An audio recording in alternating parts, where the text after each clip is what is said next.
You know, typically when you're putting together a film, if the first one is successful, you usually look to the same people that made the first one a success to bring them back for a follow-up. This is standard practice.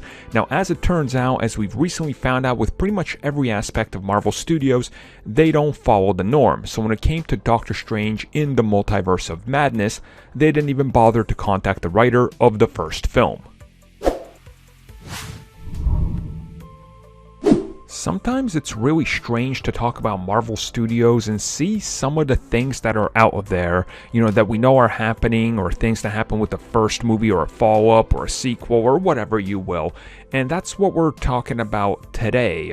Specifically, a recent report was posted online, and this is directly from one of the writers of the first Doctor Strange. Now, as you guys can see on the screen right now, he lets everybody know, because it's been something that's been brought up to him, that he was never contacted for the sequel. They never talked to him. He says, and I quote, "Since it keeps coming up in news stories, it's worth noting that Scott and I never had the opportunity to write a draft of Multiverse of Madness, so whatever they are working with now isn't derivative of our work.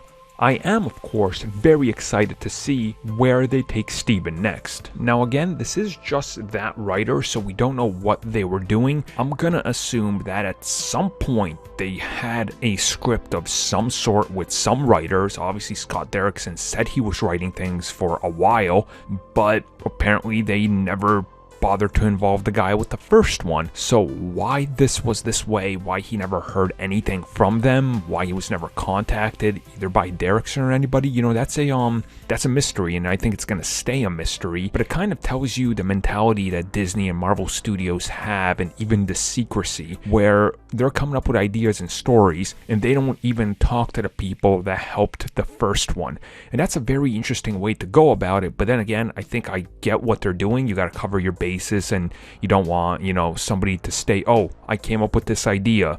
Now I'm suing you for hundreds of millions of dollars," which, if you guys follow Hollywood, this has happened so many times. You know, sometimes years, like a decade after, somebody will be like, "Oh yeah, that's my idea. Here's my one draft they called me in for," and then that person ends up taking them to court, and they usually end up settling out of it so it doesn't go public. But it's Hollywood, right? So I think they're covering their bases, and more than likely they want to go in a different direction, so they just never contacted him, and who knows if that'll be you know, detrimental to the next film.